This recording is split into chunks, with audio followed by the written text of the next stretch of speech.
The rain hammered against the window like angry fingers demanding entry. Matching the frantic rhythm of my heart, I folded the tiny yellow onesie with trembling hands. The soft cotton a stark contrast to the rough calluses I'd developed from months of scrubbing floors and serving drinks at Antonio Ricci's estate, 3 a.m, the only time I could be certain he wouldn't catch me. Even the guards relaxed their vigilance during these hollow hours, when even the most devoted soldiers needed rest. Just a little longer, I whispered to the barely there swell beneath my oversized sweater. 16 weeks along, my secret, my miracle. My escape plan's sudden, terrifying complication. I tucked the onesie between layers of plain t-shirts in my duffel bag, burying any evidence of my condition beneath mundane possessions. The doctor's appointment card was already committed to memory. The clinic's address in Toronto burned into my brain, a lifeline located precisely 437 miles from Antonio's reach, or so I hoped. I hadn't always been a prisoner in this gilded cage. 8 months ago, I was just Eliza Moore, 24 years old, exhausted waitress working double shifts at Carlo's, an upscale Italian restaurant that barely kept my rent paid and student loans at bay. That night, I'd spilled a glass of Barolo on a patron's custom suit. Not just any patron, Marco Venuti, Antonio Ricci's right-hand man. I still remember the silence that descended over the restaurant, the way everyone seemed to collectively hold their breath. Marco's face had darkened, his hand instinctively reaching inside his jacket. I'd apologized profusely, offered to pay for dry cleaning with money I didn't have, dabbed at the stain with trembling hands until a different hand, larger, adorned with a heavy gold signet ring, gently caught my wrist. Enough. The voice was deep, quiet, accented. A command wrapped in velvet. Looking up, I'd found myself drowning in eyes so dark, they absorbed the restaurant's dim lighting rather than reflected it. Antonio Ricci hadn't been seated at the table originally. He'd materialized from somewhere in the back of the restaurant, appearing like a shadow solidifying into human form. Sir, I'm so sorry about your friend's suit. I'll make it right, I promise. My voice had sounded pathetically small, even to my own ears. His mouth had curved into something not quite a smile. Some messes can't be cleaned, only replaced. Then, to my manager who had rushed over, bill me for the suit, and for her remaining shift, Ms. Moore. Eliza Moore, I'd supplied automatically, still not understanding what was happening. Ms. Moore will be leaving with me. She has a new position to fill, not a request. A statement of fact. I'd protested, of course, said I couldn't possibly leave mid-shift. Mentioned responsibilities, rent due in 3 days. He'd simply placed a stack of bills on the table that made my manager's eyes widen, then guided me toward the door with a hand hovering near, but never touching, the small of my back.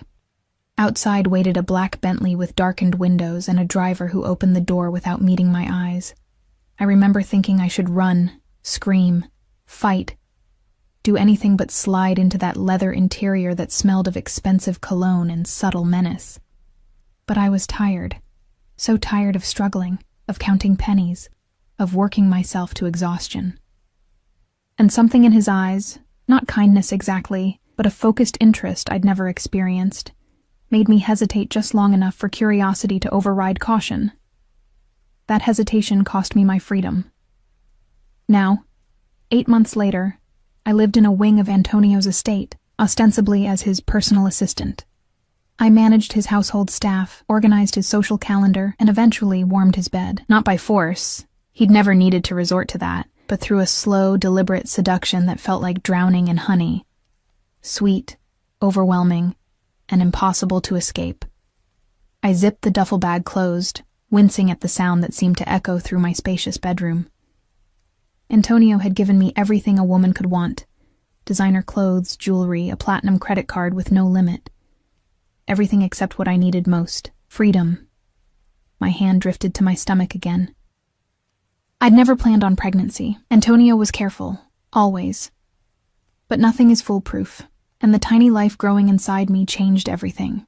I couldn't raise a child in this world of shadows and violence, where hushed conversations in Antonio's study sometimes led to people disappearing, where even the gardeners carried concealed weapons.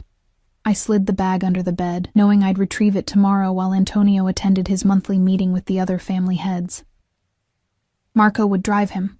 along with at least 4 guards. A 2-hour window, my only chance. Sleep eluded me for what remained of the night. When dawn painted my room in hues of gold and rose, I showered and dressed with mechanical precision, applying makeup to hide the shadows beneath my eyes. Antonio noticed everything. One sign of distress or unusual behavior would trigger his protective instincts, which were really just another form of control. I made my way to the dining room where breakfast awaited us every morning. Antonio was already there, reading something on his tablet, a cup of espresso steaming beside him. He wore a charcoal gray suit that hugged his broad shoulders perfectly. His dark hair slicked back from a face that belonged on Renaissance paintings, all sharp angles and aristocratic features. Buongiorno, tesoro. He didn't look up immediately, but I felt his awareness of me like a physical touch. Good morning, I replied, taking my usual seat to his right. A maid immediately appeared with my tea. Ginger, not my usual Earl Grey. I froze. Antonio's eyes flicked up then, catching my expression. You've been nauseous in the mornings. Ginger helps with that, I'm told. My heart stuttered. How had he noticed? I'd been so careful, always making it to the toilet before getting sick, running the shower to mask any sounds. Just a stomach bug, I managed, forcing a smile. Nothing serious. His dark eyes lingered on my face for a moment too long before returning to his tablet. If it persists, Dr. Maloney will visit.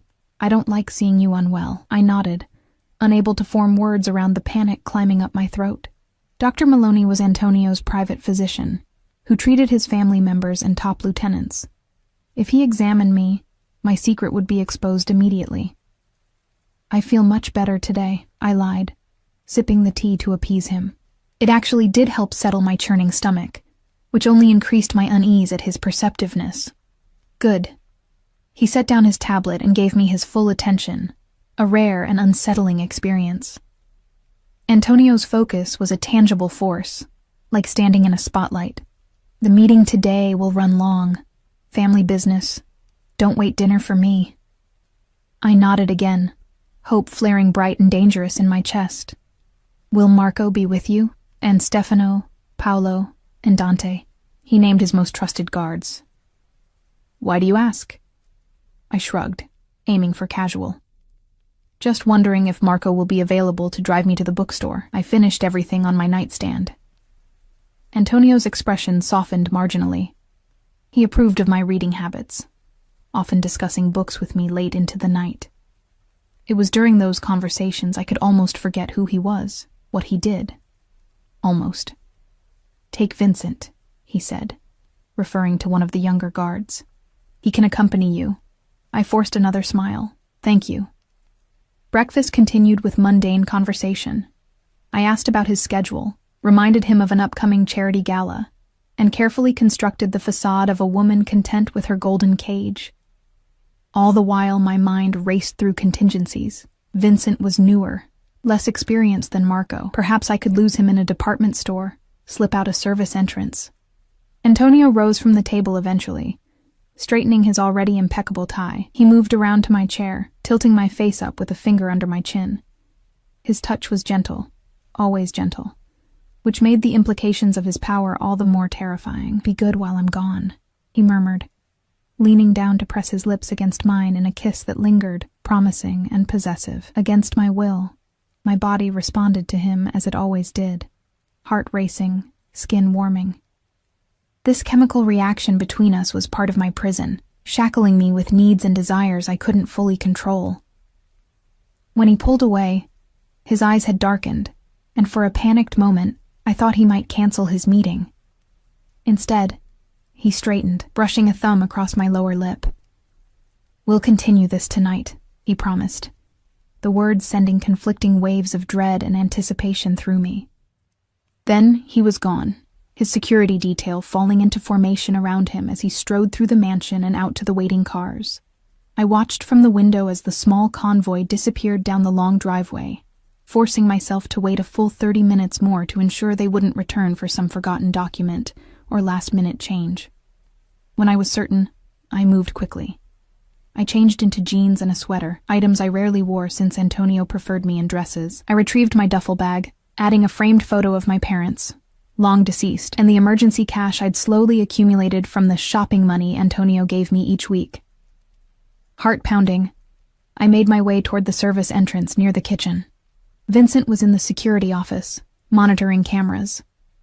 My path would take me through a blind spot I'd identified months ago, a space between the pantry and the staff exit where the camera's angle couldn't quite reach. The kitchen was empty except for Mrs. Rossi, the head cook, who was preparing dough for tonight's dinner. She glanced up, eyebrows rising at my casual attire. "Going somewhere, miss?" "Just to get some fresh air in the garden," I replied, with a smile I didn't feel. "Doctor's orders for this lingering stomach bug." She nodded sympathetically. "The air will do you good. Shall I bring you some tea there?" "No, thank you. I'll be back inside shortly." Each step toward freedom felt simultaneously like floating and wading through quicksand.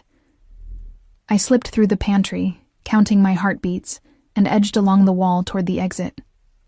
The door opened silently. I'd oiled the hinges myself last week, and then I was outside, the autumn air cool against my flushed skin. I stuck to the hedgerow, keeping low, making my way toward the service gate where deliveries came through.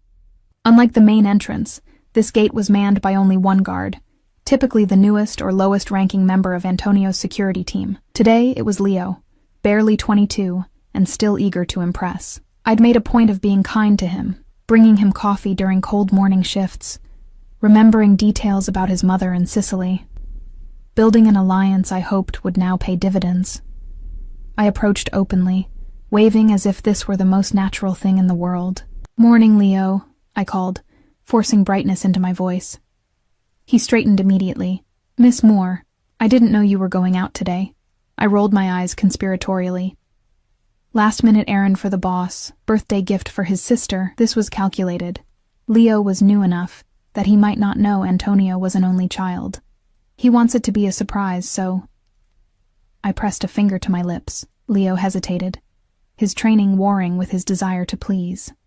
"I should call Vincent to drive you. Vincent's busy with security checks," I lied smoothly. "Antonio said I could take a taxi to the boutique and back. It's just downtown, 15 minutes away." I glanced at my watch.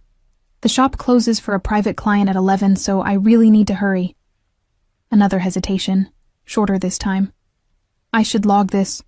"Of course," I agreed readily. "But maybe after I'm gone, if Vincent hears, he'll insist on coming along, and then the surprise will be ruined." I leaned closer, lowering my voice. "Between us, I think Antonio's testing Vincent's attention to detail, to see if he notices I've slipped away." This tipped the scales. Leo nodded, understanding the implicit message. Don't be the one to ruin the boss's test. "The taxi is meeting me just outside," I added, cementing the lie. "I'll be back before lunch." Leo pressed the button to open the service gate. The grinding mechanism sounded like freedom, like hope, like terror. I thanked him with a brilliant smile and walked. Not ran, never ran, through the opening and down the service road that would lead eventually to the main highway. Once out of sight of the gate, I pulled out my burner phone, purchased months ago during a rare supervised shopping trip, hidden in the lining of my winter coat, and called for an actual taxi to meet me at the gas station a mile away. Then I began walking, each step carrying me further from luxury and closer to uncertainty. I was halfway to the gas station when the sound of an engine made me freeze. It was too soon for Leo to have raised an alarm, too soon for anyone to be looking for me. But paranoia had become my constant companion, and I ducked behind a large oak tree, peering around its trunk as a black sedan slowed beside the spot where I'd been walking. The window lowered, revealing a middle-aged woman with a concerned expression. "Are you all right, dear?" she called. "Do you need a ride somewhere?" A civilian, an ordinary person. The relief made me dizzy. "I'm fine," I replied, emerging from behind the tree, embarrassed by my reaction. "Just waiting for my taxi." "It's meeting me at the gas station," she frowned. "That's still a fair walk. I'm headed that direction if you'd like a lift." Every instinct screamed caution, but she was clearly not one of Antonio's people. Just a good Samaritan. And every minute I remained on this road was another minute I could be spotted. "Thank you," I said, approaching her car. That's very kind. The woman introduced herself as Margaret, a retired school teacher headed into town for her weekly bridge game. She chatted amiably about the unseasonable cold, her grandchildren in Boston, the rising price of groceries, normal concerns from a normal life that felt alien to me after months in Antonio's world. "And where are you headed, dear?" she asked as we approached the gas station. "Toronto," I said, the word tasting like freedom on my tongue. "Just need to catch a taxi to the bus station." Margaret's eyebrows rose. "That's quite a journey. Family there?" "A fresh start," I replied, offering no further explanation. Something in my tone must have communicated more than my words, because Margaret's expression softened with understanding. She didn't ask more questions, just pulled into the gas station and wished me luck with a warmth that brought unexpected tears to my eyes. The taxi arrived 15 minutes later. I directed the driver to the bus station in the neighboring town rather than the local one, another precaution against being found too quickly. During the ride, I kept checking the rear window, half expecting to see one of Antonio's black SUVs appearing in pursuit. At the station, I purchased a ticket for the next bus to Buffalo, which would depart in 40 minutes. From there, I would cross into Canada and continue to Toronto. The clerk barely looked at me as he processed my payment in cash, giving no indication that my face meant anything to him. Why would it? Despite Antonio's prominence in certain circles, he kept a low public profile. His power operated in shadows, not spotlights. I found a seat in the furthest corner of the waiting area, positioning myself to watch both the entrance and the large windows overlooking the parking lot. Every person who entered sent a jolt of adrenaline through my system, but none were the broad-shouldered figures of Antonio's security team. The minutes crawled by. I tried to eat a granola bar from a vending machine but couldn't manage more than a few bites. My phone, my real one, not the burner, remained switched off and buried at the bottom of my bag. By now, Vincent had surely discovered my absence. How long before he alerted Antonio?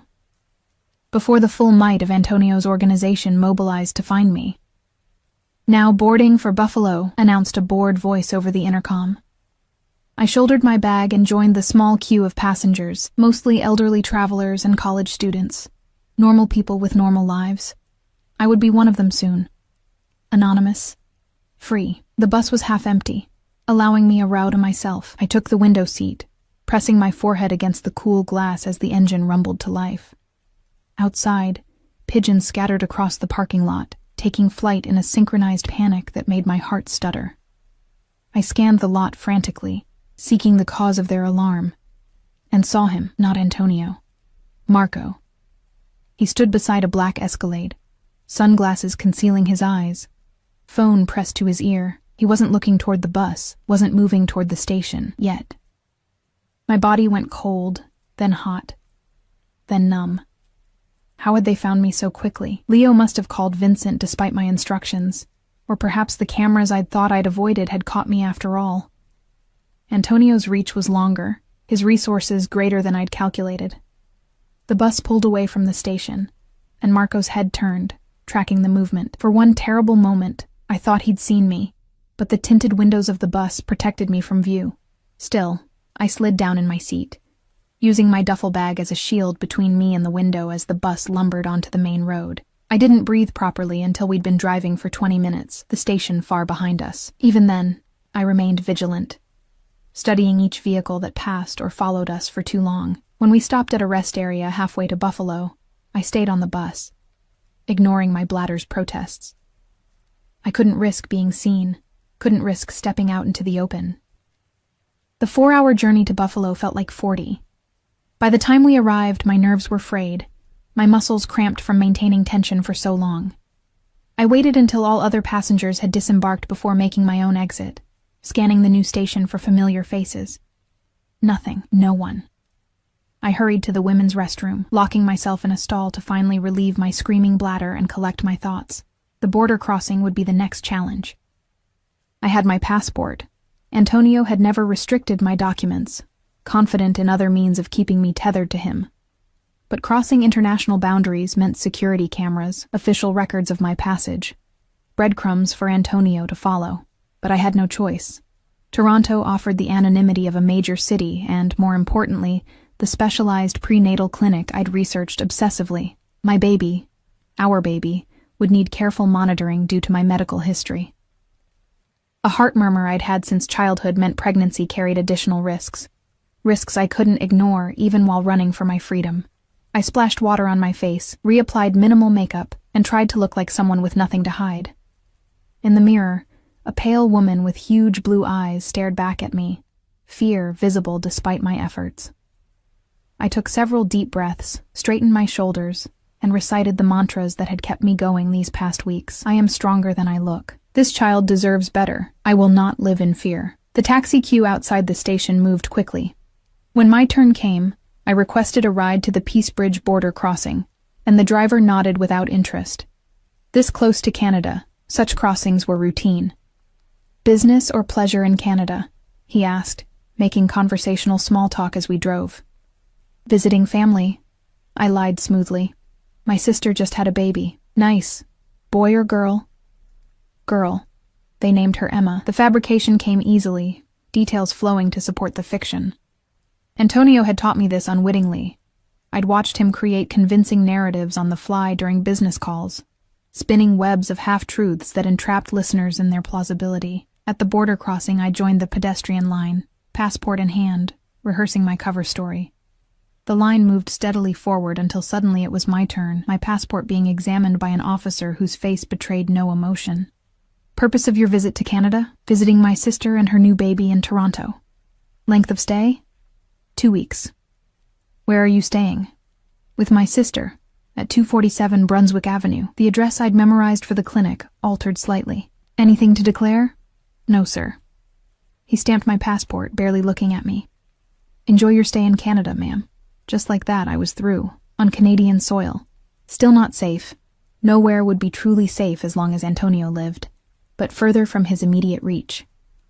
I hailed another taxi on the Canadian side, directing it to the nearest car rental agency. Using the fake ID I'd obtained months ago, another precaution planned during sleepless nights, I rented a nondescript gray Honda and headed for Toronto, 3 hours northeast. The highway stretched before me, Canadian farmland rolling past my windows. For the first time since leaving the estate, I allowed myself to think beyond the immediate next step. I had enough cash for 2 months in a modest apartment if I budgeted carefully. The clinic appointment was scheduled for next week. I would need prenatal vitamins, proper food, winter clothes as my pregnancy progressed, and the Canadian winter deepened. I would need a job, something that paid cash, something that wouldn't require extensive background checks. Waitressing again, perhaps, though the irony of returning to the profession that had delivered me to Antonio in the first place wasn't lost on me. Most of all, I would need to disappear. New name, new appearance, new life.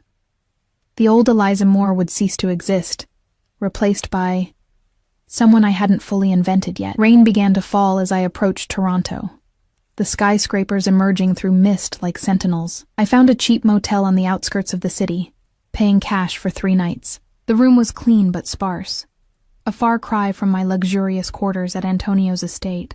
The contrast didn't bother me. This shabby room represented choice, not captivity. I showered, letting hot water sluice away the journey's tension, then collapsed onto the bed. Exhaustion claimed me immediately, pulling me into dreams filled with pursuing shadows and dead ends. I woke disoriented, the unfamiliar ceiling confusing me until memory rushed back. Free. I was free. My phone showed 7:14 p.m. I'd slept for nearly 5 hours. Hunger gnawed at my stomach, reminding me I was eating for 2 now. The motel office had advertised a diner across the street. Not gourmet Italian cuisine prepared by Mrs. Rossi, but it would suffice. I pulled on fresh clothes and was reaching for the door when a knock froze me mid-motion. 3 sharp raps, authoritative, familiar. My breath caught in my throat.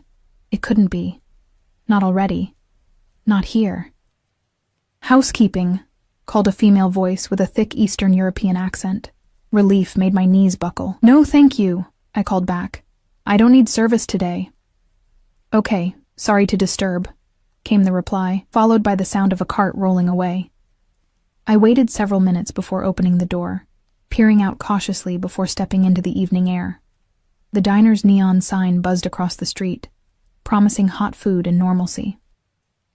Inside, I slid into a booth and ordered a cheeseburger, fries, and a prenatal-safe herbal tea I'd researched. The waitress raised no eyebrows at my order or my solitude, just another traveler passing through. Invisible in the most wonderful way. As I waited for my food, I pulled out the burner phone and searched for local apartments for rent. Tomorrow I would begin viewing places, prioritizing buildings with security entrances and multiple exit routes. The clinic was in a neighborhood called the Annex. Perhaps I could find something nearby. My food arrived, and I devoured it with an appetite that surprised me. The simple meal tasted better than any of the gourmet dishes I'd grown accustomed to. Freedom, it seemed, was the best seasoning. I was halfway through my fries when the diner's door opened, admitting a blast of cool air and a trio of men in business suits. I glanced up automatically, then froze, a fry suspended halfway to my mouth. None of them were Antonio's men. Of course they weren't. Just ordinary businessmen stopping for dinner. But the moment of panic lingered, curdling in my stomach. This would be my life now, flinching at shadows, seeing threats in every dark-haired man. Never fully relaxing, the weight of it settled on my shoulders. A different kind of prison. No.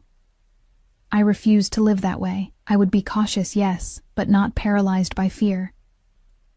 I finished my meal deliberately, paid the bill, and walked back to the motel with measured steps.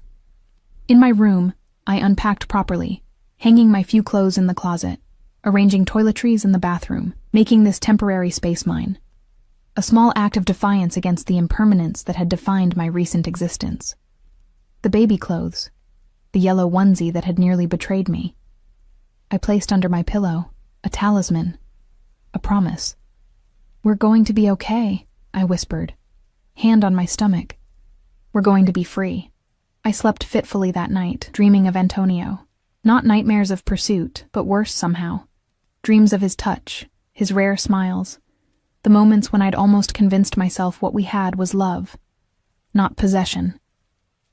I woke aching with a confused blend of relief and loss that disgusted me. The next 3 days passed in a blur of apartment viewings and practical preparations. I found a small one-bedroom in a secure building 10 blocks from the clinic, signing a month-to-month lease under my false identity. I purchased essentials, groceries, additional clothing, a prepaid Canadian phone.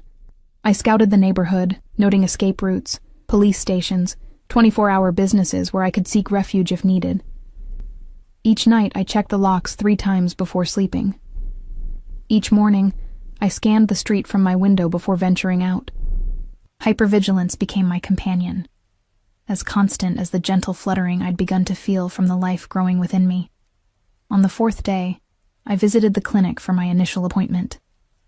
The doctor was kind, competent, asking no questions about my missing medical records or absent partner. She confirmed what I already knew: 16 weeks pregnant with a seemingly healthy baby.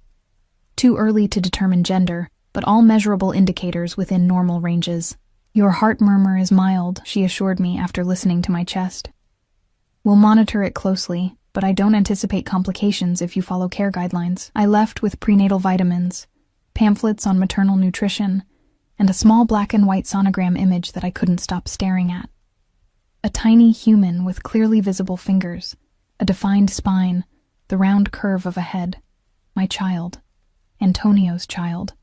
A human being who deserved better than the life either of us had planned. I tucked the sonogram into my wallet, nestled beside my fake ID. Proof of my purpose, my reason for running. Looking at it brought clarity whenever doubts crept in.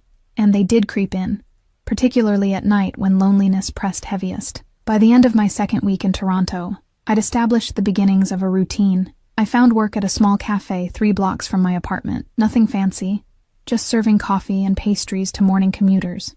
The owner, May, was a Chinese-Canadian woman in her 60s, who asked few questions and paid in cash at the end of each shift. My pregnancy wasn't showing enough yet to raise questions, and I'd invented a convenient fiction about a husband in the military, deployed overseas, to discourage personal inquiries. The work was exhausting in my condition, but the mundane interactions with customers helped anchor me to this new reality. Each "thank you" and "have a nice day" exchanged with a stranger reinforced that I was just another person now, unremarkable, unworthy of a second glance. At night, I researched childbirth classes, pediatricians, childcare options, planning for a future that still felt precarious, but increasingly possible. I even allowed myself to browse baby furniture online, though I purchased nothing that couldn't be abandoned at a moment's notice. I was adapting, surviving, almost beginning to believe I'd escaped. Then came the roses. They arrived at the cafe during my morning shift exactly 17 days after I'd fled Antonio's estate.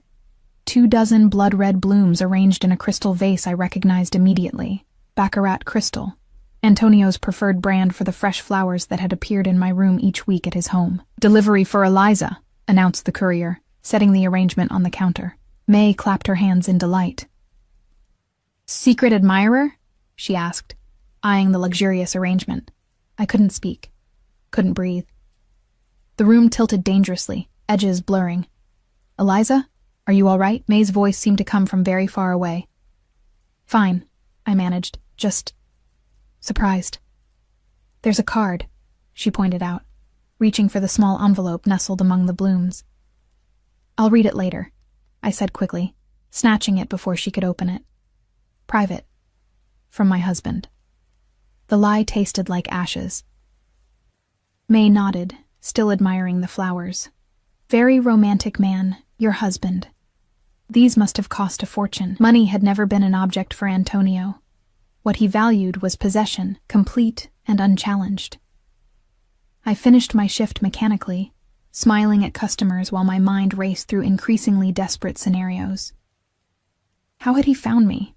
What surveillance had I missed? Was he here, in Toronto, or merely demonstrating his reach? The card remained unopened in my pocket. A ticking bomb I couldn't bring myself to defuse. Only when I'd locked myself in the employee bathroom did I finally extract it with trembling fingers. The envelope contained a single card, with a handwritten message in Antonio's elegant script. The penthouse suite at the Ritz-Carlton. 8 p.m. tonight. Come home, Tesoro. This game has gone on long enough. No threats. No mention of consequences if I refused. He didn't need to spell them out. I tore the card into tiny pieces and flushed them down the toilet. Then I bent over the sink, splashing cold water on my face to combat the wave of nausea that had nothing to do with pregnancy. I couldn't go back to May, couldn't face her questions, or the damning roses still displayed prominently on the counter. Instead, I grabbed my coat and slipped out the back door, texting her that I felt ill and needed to leave early. Outside, the November air bit at my cheeks, but I barely noticed. My eyes darted in every direction, searching for watchers, for the familiar silhouettes of Antonio's security team. The street looked normal. Commuters hurrying past, a mother pushing a stroller, construction workers repairing a storefront. But normalcy meant nothing. Antonio's people excelled at blending in. I walked briskly toward my apartment, then abruptly changed direction, ducking into a department store. I wandered through cosmetics, housewares, and women's clothing, constantly checking behind me, before exiting through a different door. From there, I caught a bus heading west, away from both my apartment and the Ritz-Carlton, and rode it to the end of the line.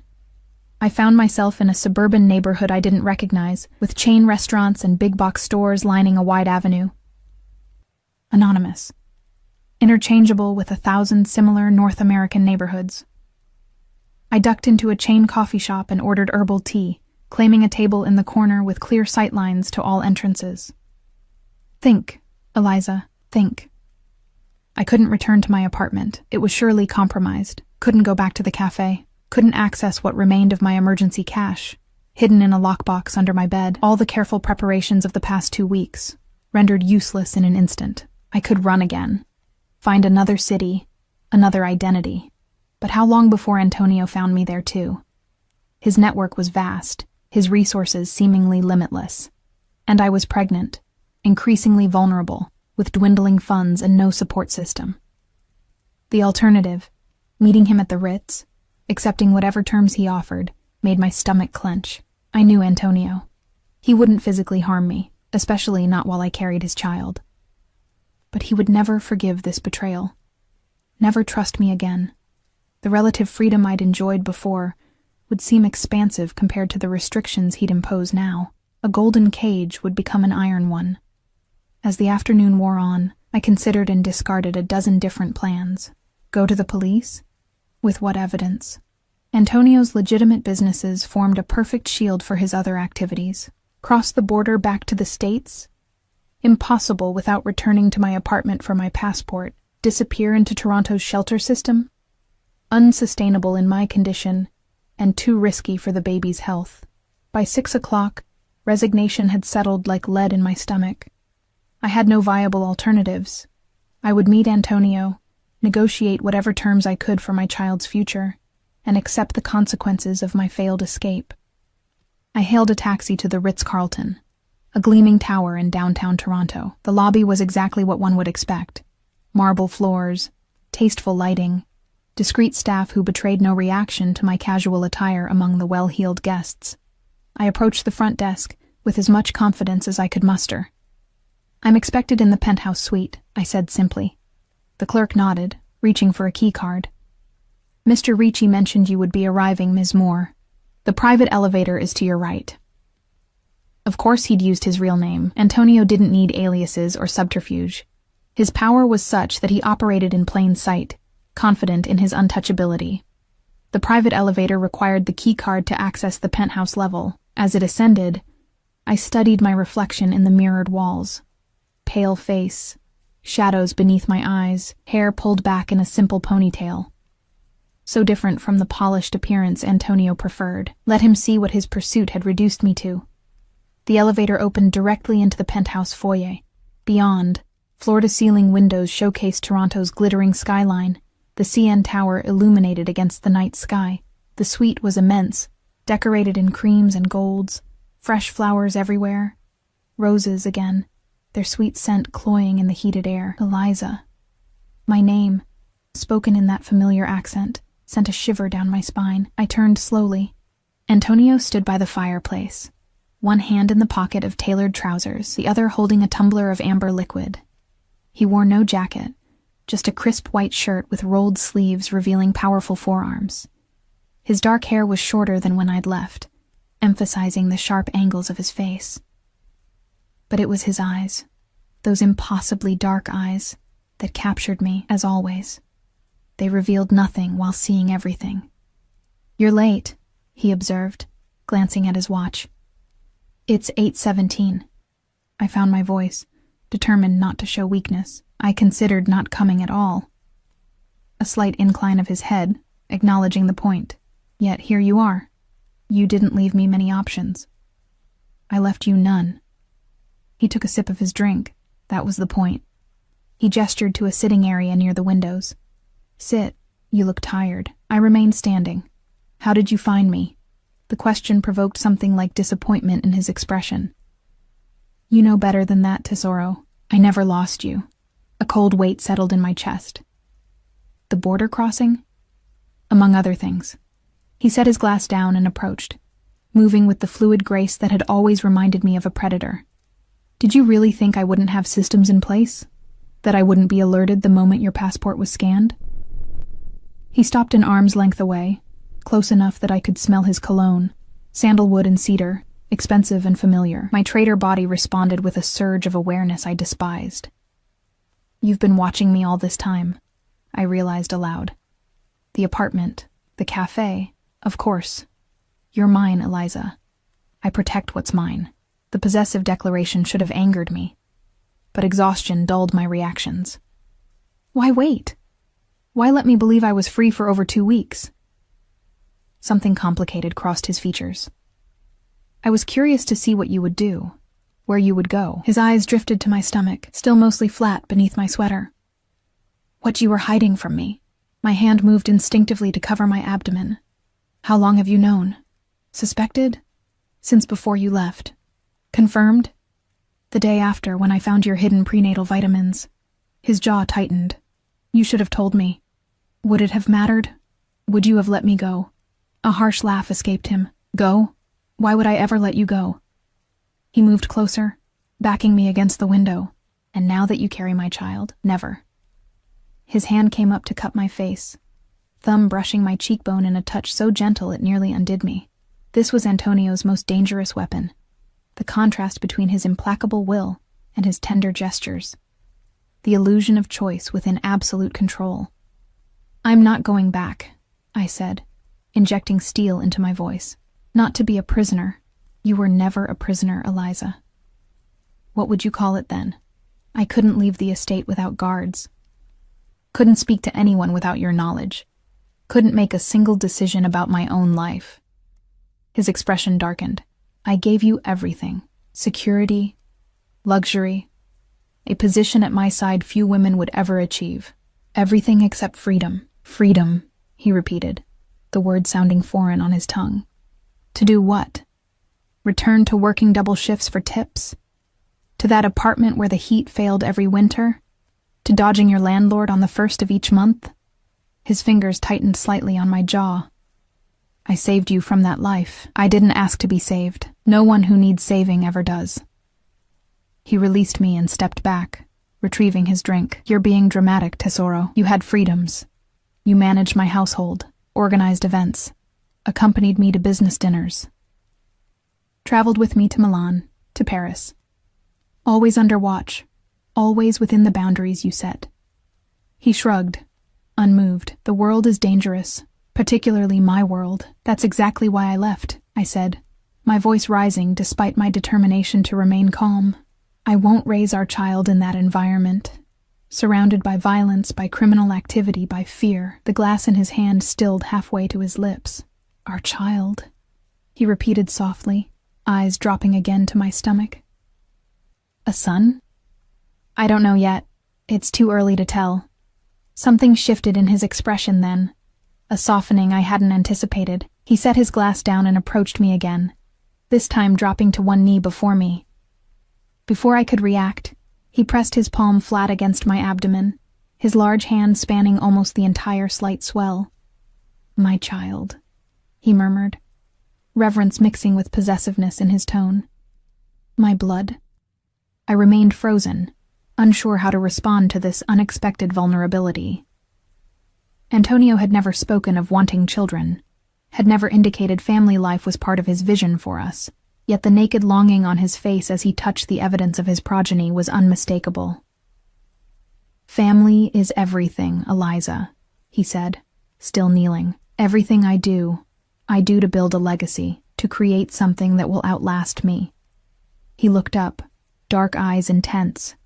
"This child changes everything." "How?" I asked cautiously. "How does it change anything?" He rose smoothly to his feet. "You will come home. Both of you will come home. But things will be different." "Different how?" "You want freedom? I will give you parameters within which you can move freely. You want safety? I will increase security, ensure no harm ever comes to either of you." His hand cupped my face again. "You want recognition? I will marry you, make you officially mine in the eyes of the world." The offer stunned me. Antonio had never mentioned marriage before. In his world, legal ties were complications, potential vulnerabilities, that he would consider it now. "Marriage doesn't solve the fundamental problem," I said slowly. "Your business, your lifestyle, cannot be changed entirely," he interrupted, "but can be adjusted. Legitimate enterprises expanded, certain other activities delegated or discontinued." I stared at him, searching for deception and finding none. "You would do that? For the child?" "For my family," he corrected. "For what matters most." His words hung in the air between us, a promise I wasn't sure I could trust. Antonio never made concessions. He negotiated, manipulated, and ultimately prevailed. This sudden willingness to compromise felt like another trap, more subtle, but no less confining. "I need time," I said finally, "to think about what you're offering." Antonio's expression hardened. "You misunderstand, Tesoro. This isn't a negotiation where you walk away to consider terms. You're coming home with me tonight. And if I refuse?" His smile was cold. "Then things become considerably less pleasant. Not for you, never for you, but perhaps for May, whose expired visa I've been graciously ignoring. Or for that doctor at the prenatal clinic who prescribes her self-controlled substances. So many vulnerable people in your new life, Eliza. The threat, delivered so casually, stole my breath." This was the Antonio I'd fled. The man who viewed people as chess pieces, who found everyone's weakness and exploited it mercilessly. You wouldn't, I whispered, knowing even as I said it that he absolutely would. I would prefer not to, he acknowledged. I would prefer you make the intelligent choice. The choice that protects our child and secures your comfort. He checked his watch.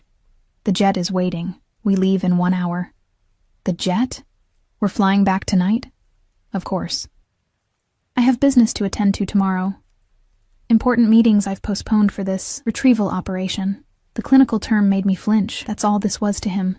An asset retrieval, like recovering stolen property. Despite his declarations about family, about marriage, nothing fundamental had changed in how he saw me. As a possession. His possession. I need to pack my things, I said, playing for time. My clothes, my unnecessary. Everything you need is at home. Anything specific can be replaced. Of course. My meager Toronto belongings were beneath his notice, unworthy of delay. The practical items I'd purchased for the baby, a few onesies, soft blankets, a stuffed rabbit, were nothing compared to what Antonio would provide. Designer clothes, custom furniture, a nursery that would rival royal accommodations, a gilded cage for a second generation. 1 hour, I repeated dully. Antonio nodded, satisfied with my apparent acquiescence. He returned to the sidebar to refill his drink, his back momentarily to me. Would you like something? Non-alcoholic, of course. Water, please. He filled a crystal tumbler from a bottle of San Pellegrino. He'd always insisted on the Italian brand even in America, and brought it to me, his fingers brushing mine in the transfer. The casual contact sent an unwelcome jolt through me, a reminder of the physical chemistry that had been part of my imprisonment. Sit, he suggested again, gesturing to the plush sofa.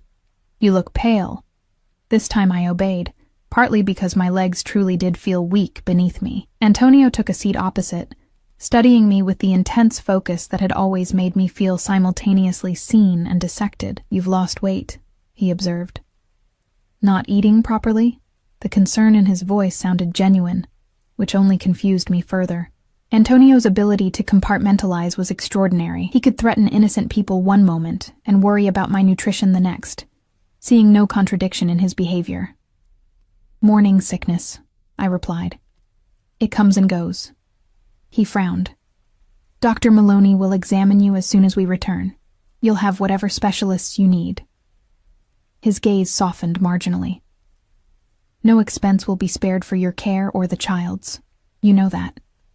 I did know that. Antonio's generosity had never been the issue. It was the price of that generosity, complete surrender of autonomy, that I couldn't accept.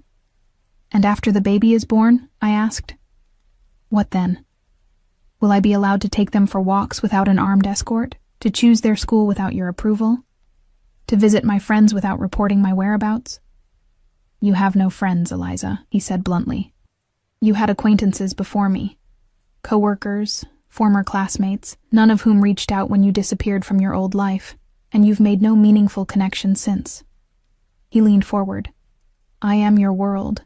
I have been since that night at Carlo's. The sooner you accept that reality, the happier you'll be.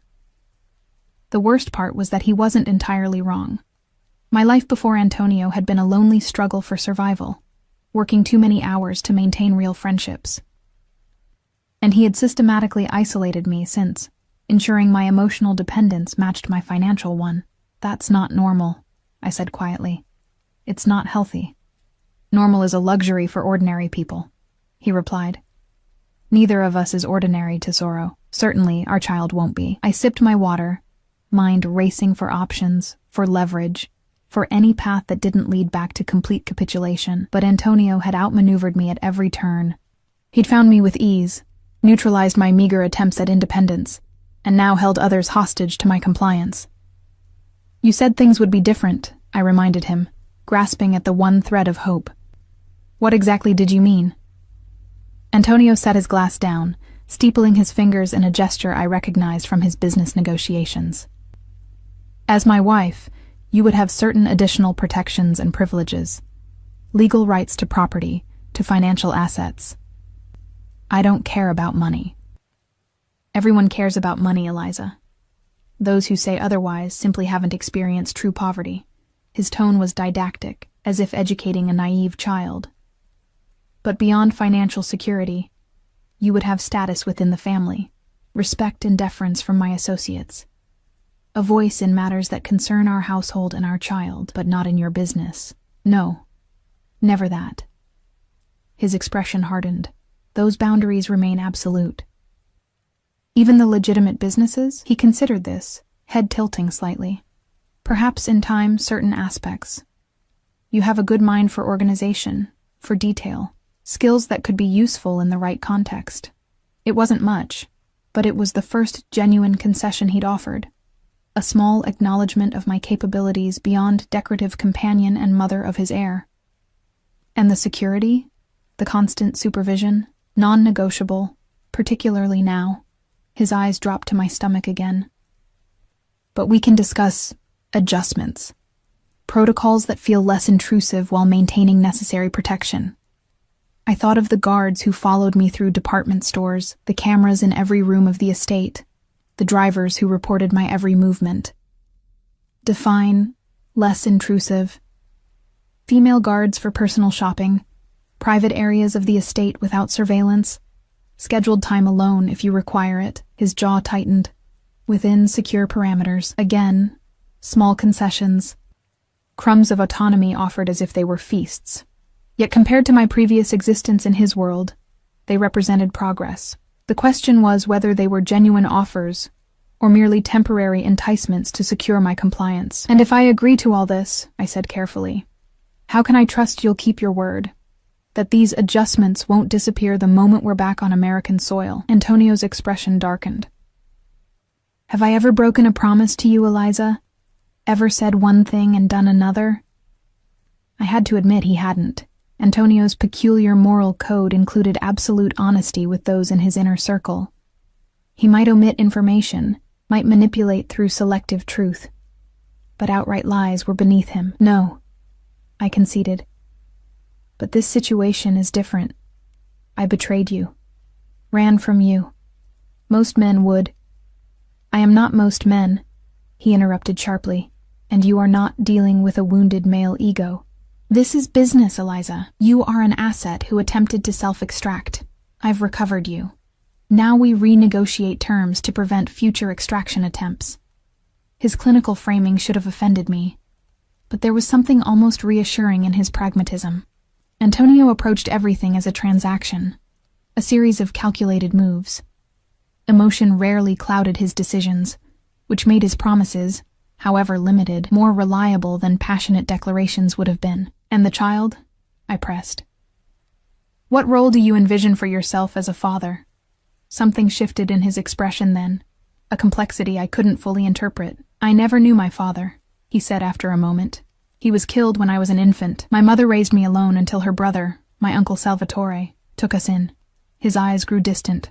Salvatore became my model, my mentor. He taught me everything. Business, respect, family loyalty. A pause. I will be present for my child in ways my father couldn't be. It was the most personal information Antonio had ever shared with me. In our months together, he'd revealed little about his childhood or his path to power. This glimpse into his past, into the forces that shaped him, gave me pause. You want to be involved, I said.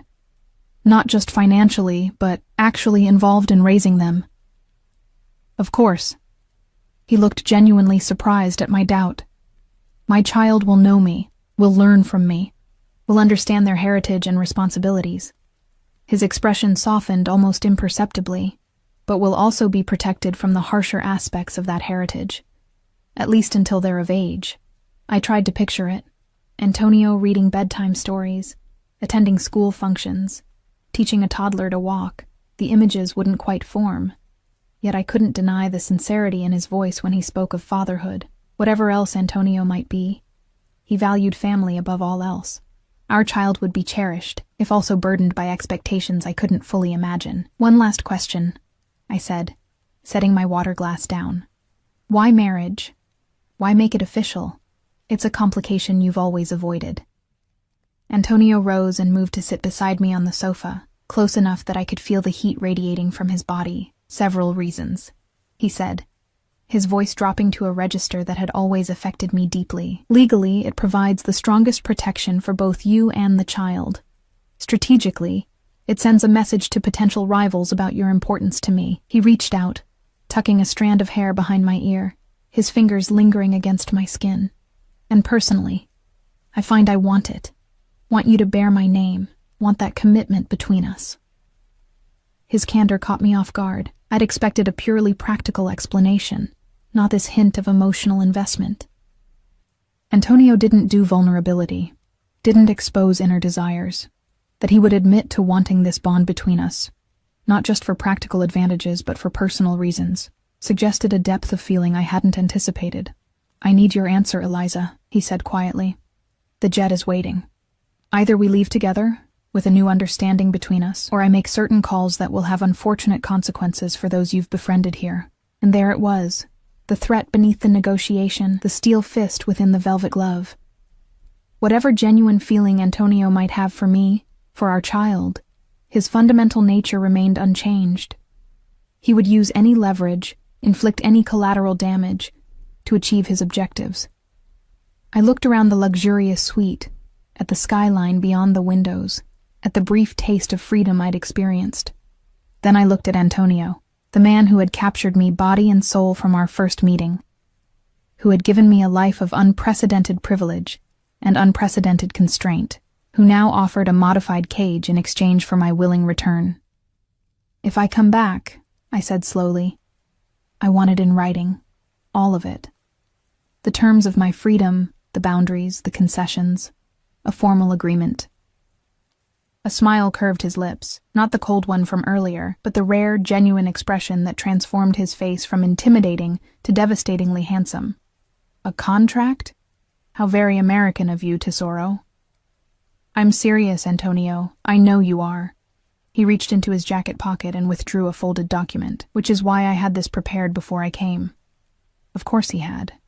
Antonio was always 3 steps ahead, anticipating my moves before I made them. I took the papers with unsteady hands, scanning clauses about personal security protocols, private areas of the estate, financial provisions, educational trusts for the child. "You'll note there's nothing about my business operations," he said, watching me read. "Those remain separate, as discussed." The document was surprisingly comprehensive, addressing most of the concerns I'd raised and some I hadn't considered. It even included provisions for regular visits to my preferred doctors in Toronto, with appropriate security arrangements. "This is thorough," I admitted. "I know what matters to you, Eliza. I've always known." He took the papers back, setting them on the coffee table. "We can revise if necessary, but the framework is sound, legal, binding, and enforceable." "Enforceable by whom? You own half the judges in 3 states. He inclined his head, acknowledging the point. "Then trust must form part of our arrangement, as it does in any marriage." Marriage. The word still startled me each time he said it. Marriage to Antonio Ricci. A commitment even more binding than the invisible chains that had held me before. Yet also, potentially, a source of power I hadn't previously wielded. As his wife, mother of his heir, I would have status within his organization. Respect, perhaps even influence in time. It wasn't freedom, not truly, but it was a different kind of cage, one with a view, with room to move, with the possibility of gradual expansion. And our child would have both parents, security, opportunities beyond what I could provide alone. "Time to decide, Eliza," Antonio said, glancing at his watch. "The pilot has filed our flight plan. Security is waiting downstairs." I looked into his eyes, searching for any sign of deception, any hint that this elaborate negotiation was merely a pretense before returning to the status quo. What I saw instead surprised me, an intensity that went beyond possession, beyond control, something that, in another man, might be called vulnerability. "Yes," I said finally. "I'll come back, under these terms, for our child." Relief flickered across his features before his composed mask returned. A wise decision. He extended his hand to help me rise from the sofa. I hesitated briefly before placing my fingers in his palm, feeling the familiar calluses on his trigger finger, the strength that could be brutal or gentle depending on his mood. Antonio pulled me to my feet with effortless grace, then used the momentum to draw me closer until barely an inch separated us. "One more thing," he murmured, his breath warm against my face. "If you ever run again, if you ever take my child from me, there will be no negotiation, no agreement, only consequences. Do you understand?" The threat should have terrified me. Instead, it clarified something essential, Antonio's fear. Not that I would escape him permanently. He'd already proven I couldn't. But that I would separate him from his child, deny him the family connection he clearly valued above all else. "I understand," I replied, holding his gaze. "And I want you to understand something too. I didn't run because I didn't care for you. I ran because I couldn't breathe, because I needed to know I could make choices. For myself, for our baby. If you really want me back, not just as a possession, but as a partner, then you need to let me breathe." Something shifted in his expression. Surprise, perhaps at my boldness, or at the implicit admission that I cared for him despite everything. "I need you," he said simply. Words I'd never expected to hear from Antonio Ricci, who needed no one, who had built an empire on self-sufficiency and calculated advantage. Before I could respond, he closed the remaining distance between us, his lips finding mine in a kiss that was both possession and plea. My body responded instantly, traitorously to his touch. The chemistry between us had always been undeniable, a force as powerful as his will or my fear. His hands cradled my face with surprising gentleness, thumbs stroking my cheekbones as if I were something precious rather than retrieved property. When we finally broke apart, both slightly breathless, I saw a new determination in his eyes. "You'll have your space to breathe," he promised. "But you'll do it by my side, as my wife, as the mother of my child." "When?" I asked. "This wedding you've suddenly decided is necessary?" "Next week. Small ceremony at the estate. Just family and the necessary witnesses." His tone made it clear this detail had already been arranged, another decision made without my input. I stiffened. "That's exactly what I'm talking about, Antonio. You've already planned everything, haven't you? Without asking what I might want?" He frowned slightly. "It's more secure that way, private, protected. It's also another example of you making unilateral decisions about my life." I stepped back, creating space between us. "If we're going to try this new arrangement, this partnership you claim to want, then it starts now, not after the paperwork is signed, not after we're back on your territory. Now." Antonio's eyes narrowed, but he didn't immediately dismiss my objection. I could almost see the calculations running behind those dark irises, weighing the benefits of asserting control against the value of securing my willing cooperation. "What would you prefer?" he asked finally, the question itself a concession. "A month," I said. "Time to adjust to this new reality, to see if you're serious about the changes you've promised." I gestured to the contract on the table. "Time to have my own lawyer review that agreement." His eyebrows rose. "You have a lawyer?" "I will," I countered. "One not on your payroll, independent counsel." A muscle ticked in his jaw. "That creates security concerns." "Then vet them. Run your background checks, but I need someone looking out for my interests, not yours." Again, that calculating pause. Then, unexpectedly, a slight smile. "You've changed, Tesoro, grown claws while you were away." "I've always had them. You just never gave me reason to use them before." His smile deepened to something like approval. 2 weeks, he counter-offered. "Enough time for your independent review. The ceremony happens at the estate, with full security protocols, non-negotiable." It wasn't everything I'd asked for, but it was more than I'd expected to receive. Agreed. "And I choose my own dress." This earned a genuine laugh, the rare, unguarded sound that had first made me see him as a man rather than a monster. "The dress is yours to decide. Everything else, guest list, security, timing, remains mine." "And the honeymoon?" I asked, suddenly curious if this figured into his plans. "Italy," he said without hesitation. My villa in Positano, private, secure, and his eyes softened fractionally. Beautiful enough even for you. The thought of the Amalfi Coast, of sun-drenched cliffs and Mediterranean waters, was undeniably appealing. A true vacation, rather than a business trip where I'd been primarily decorative, might actually be pleasant, even with security hovering discreetly in the background. I'd like that, I admitted. Antonio checked his watch again. Now, we really must go. The jet is waiting. This time, I nodded without argument. I'd secured what concessions I could for now. The real battle for independence, for partnership, would unfold over months and years. A marathon, not a sprint.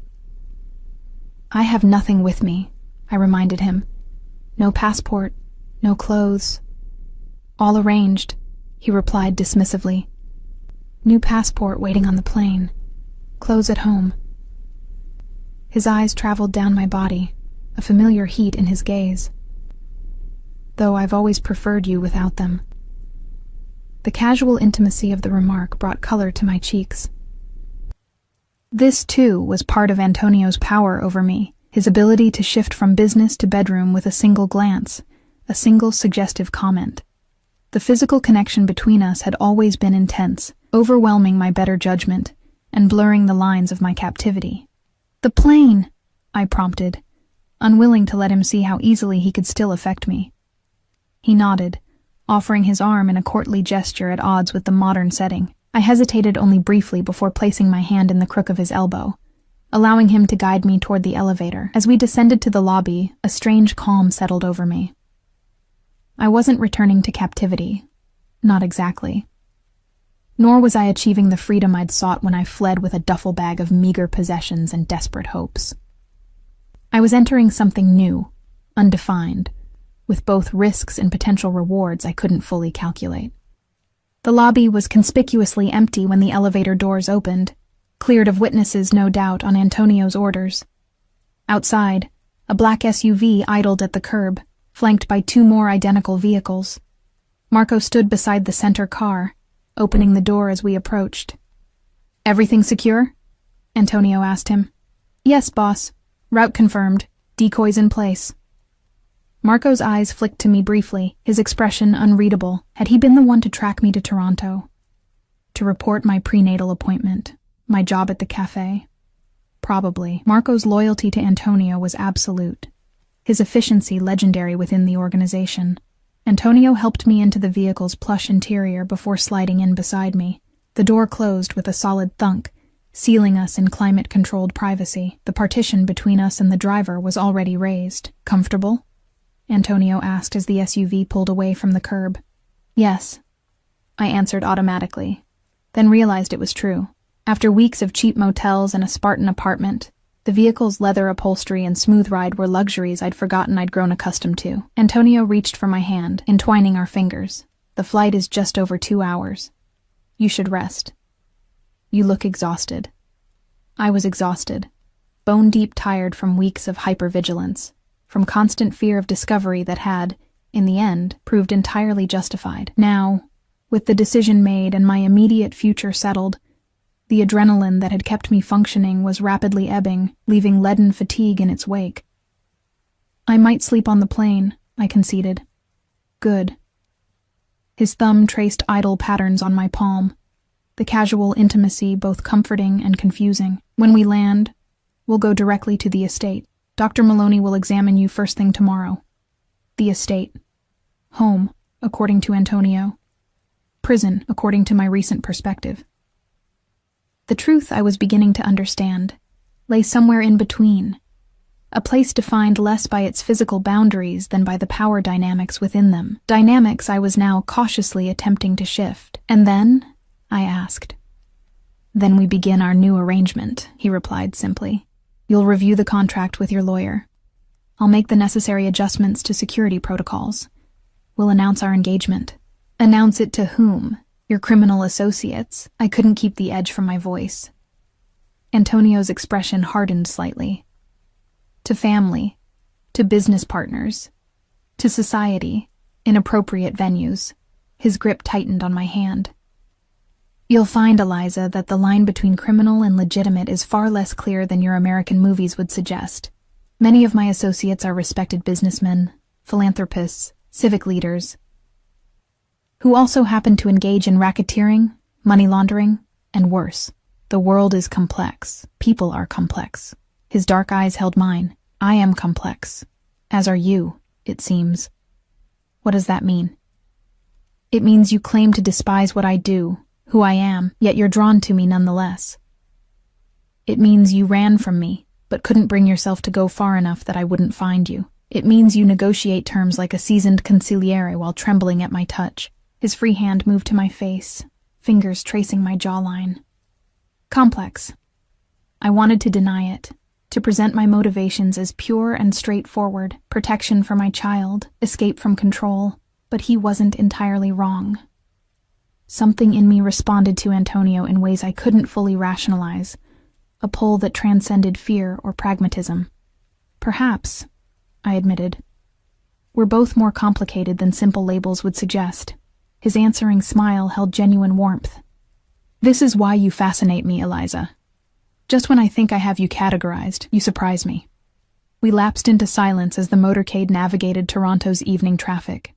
Through tinted windows, I watched the city I'd briefly called home recede, the anonymous streets where I'd walked without guards, the cafe where I'd earned honest wages, the clinic where I'd first seen visual evidence of the life growing inside me. A chapter closing, neither entirely failure nor success. At the private airfield, Antonio's jet waited as promised, sleek, white, obscenely luxurious. More guards formed a perimeter as we transferred from vehicles to aircraft, their vigilance a reminder of the world I was re-entering. A world of wealth and danger, of protection, that doubled as confinement. Inside, the jet's interior gleamed with leather and polished wood. A flight attendant greeted us with practiced deference, offering drinks, snacks, anything we might desire for the short journey. I declined everything except water, suddenly overwhelmed by the transition from my modest Toronto existence back into Antonio's rarefied atmosphere. Antonio guided me to a plush seat, buckling me in with proprietary care before taking his place opposite. As the engines hummed to life and the plane began to taxi, he studied me with an intensity that might have unnerved me weeks earlier. Second thoughts? He asked quietly. I considered lying, then decided against it. Our new arrangement, whatever it proved to be, should begin with honesty. Many. But also certainty that this is the right choice for our child. He nodded, apparently satisfied with this answer. Rest now, tesoro. Everything else can wait until we're home. Home. The word still felt complicated, loaded with contradictions. But as the plane lifted into the night sky, leaving Canadian soil and my brief taste of independence behind, I found myself oddly calm. The future stretching before me wasn't the freedom I'd sought, nor the captivity I'd fled. It was something uncharted, a negotiated space between Antonio's control and my autonomy. I placed a protective hand over my stomach, over the child who had changed everything, who had driven me to flee, and ultimately brought me back under modified terms. This small life, not yet visible to the world, had already reshaped power dynamics that had seemed immutable. We're going to be okay, I whispered, echoing the promise I'd made in that motel room so many nights ago. Different circumstances, different context, but the same essential truth. I would protect this child, find a way forward, create a life that balanced safety and freedom. Across from me, Antonio watched with those perceptive dark eyes, missing nothing. He reached across the space between us, placing his hand over mine on my stomach, our child sheltered beneath the touch of both parents. Yes, he agreed softly. We are. And for the first time since I'd entered his world, I believed it might actually be true.